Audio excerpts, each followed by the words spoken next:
Hey Deadlies. So, I have some weird news. In a year where everyone wants to buy pyjamas and comfortable things, I think we might have finally cracked how to get corsets and girdles made. Oops. So, I thought I'd bounce it off you and see what you thought. So, as you may know, God, longer ago than I want to think about, we developed a few corsets with a very talented corsetier called Danielle. I've got all of them here. This is our like tiny, short little waspy corset. Um, and I think we made one run with a factory in Lithuania. But they really wanted us to do bigger and bigger numbers. Also, they were a factory that specialised in like safety gear, because apparently manufacturing safety gear is a lot like manufacturing corsets. So that was weird. Um, but yeah, they kind of did one small order for us as a sort of like, we'll do it and see how it goes. And they sold well for us, but that didn't mean that I could meet the kind of numbers that they wanted to do more.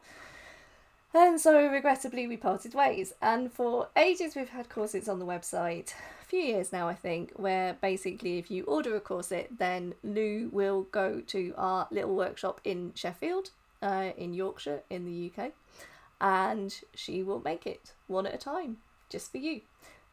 Which does have the upside of meaning that you can also ask for some kind of customizations. We can make kind of minor alterations for them without too many problems.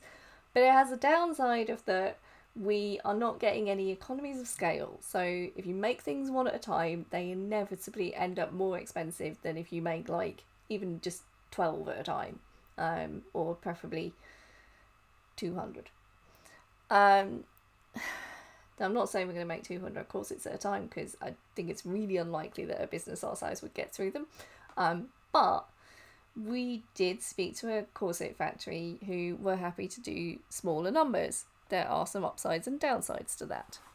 So let me show you some of the ups and downs, and some of the good things and some of the bad things. One of the things that I'm super happy about,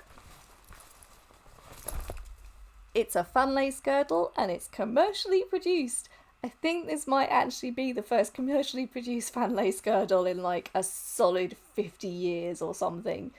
Every time we do these, we get orders for them, but when we do them one at a time, because there's quite a lot of work involved in them, don't even get me started on how long it takes to do this freaking lacing, they end up having to be priced into the three figures. So people have been a bit like, well, can you maybe do more and them cost less? And the answer is, I think we can. Yes, woohoo! Whether we should do it this year when everyone's stuck at home, I'm not really sure, but let's see, I guess.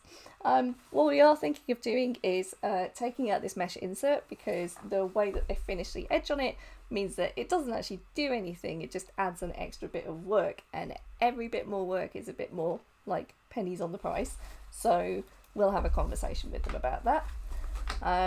We're also going to talk to them about the accuracy of their fabric labelling, because accuracy of fabric labelling is pretty important.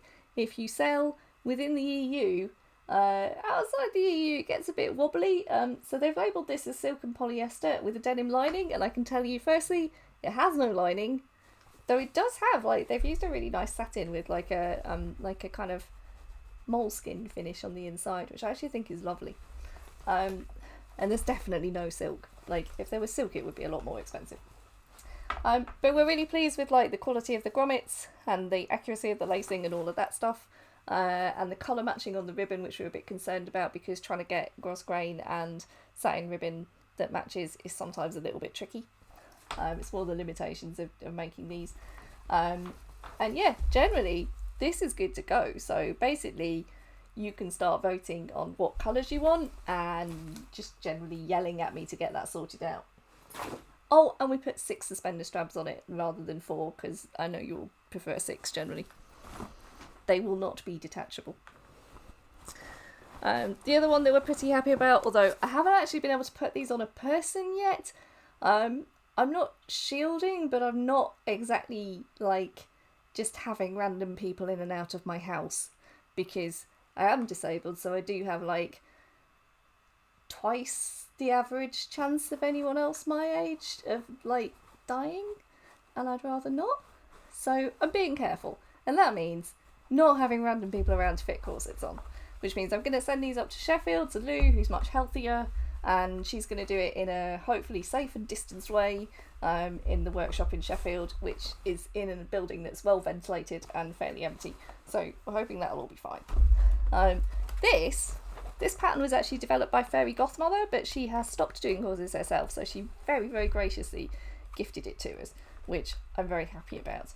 We have made a couple of them for special individual customers, one of which you can see on the website because it was Cersei inspired.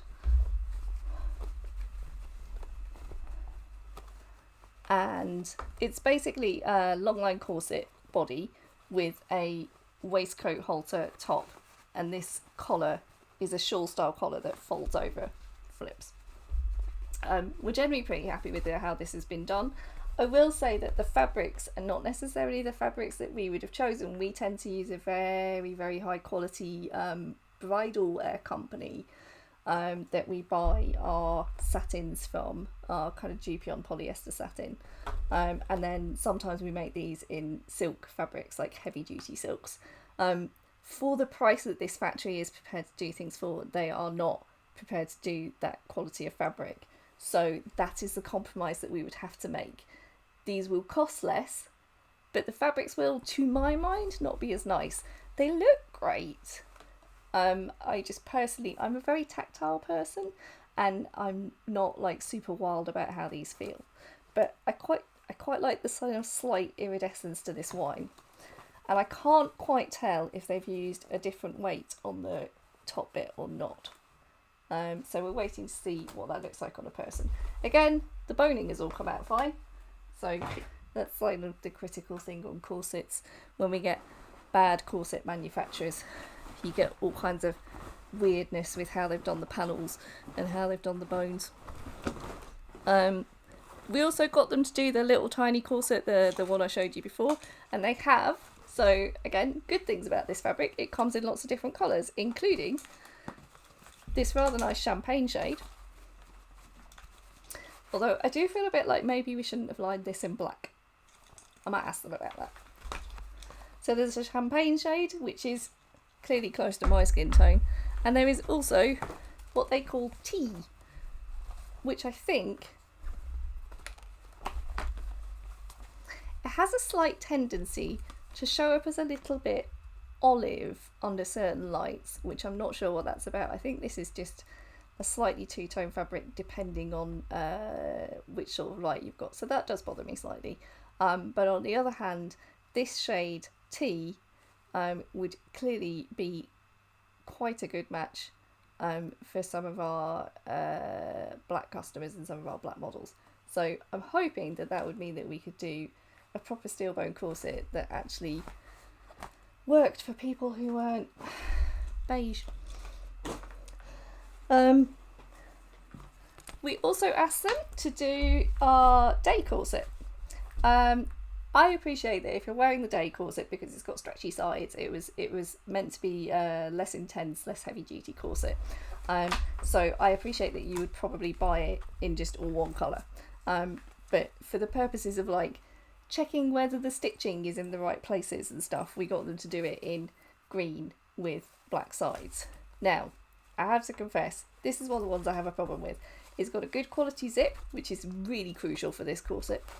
And all the pattern is right, but they've used non-stretch mesh on the sides, and it's supposed to be stretch. Not very stretchy, but it has to have some stretch, and the way it's finished has to have some stretch, and at the moment it's just been overlocked and not in the way that we need it to be.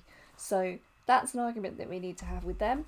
If you really, really want to see the day corset back in production, please do let me know, and I will hurry up having that argument with them.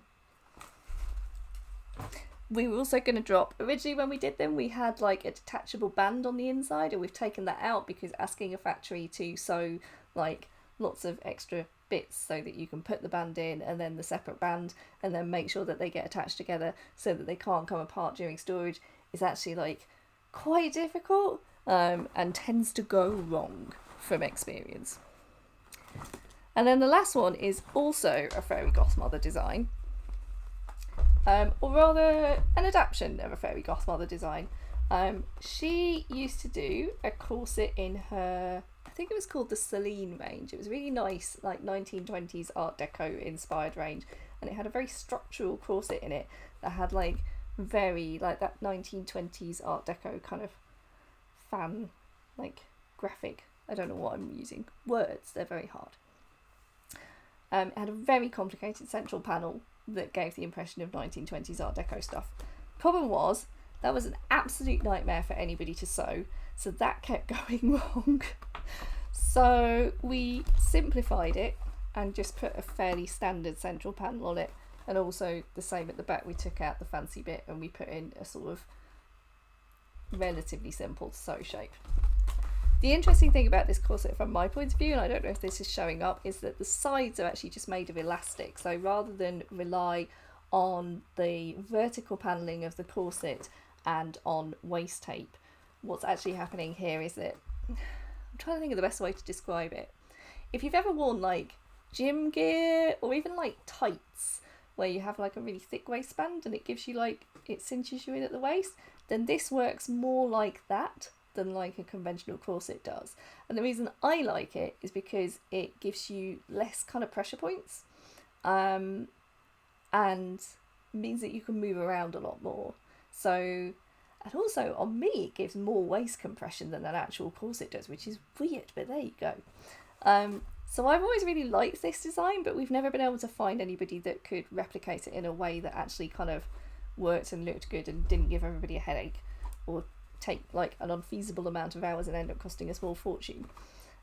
So I will let you know when we've got this on a person, because I do appreciate that waving corsets around in front of a screen is just not the best way to show them off.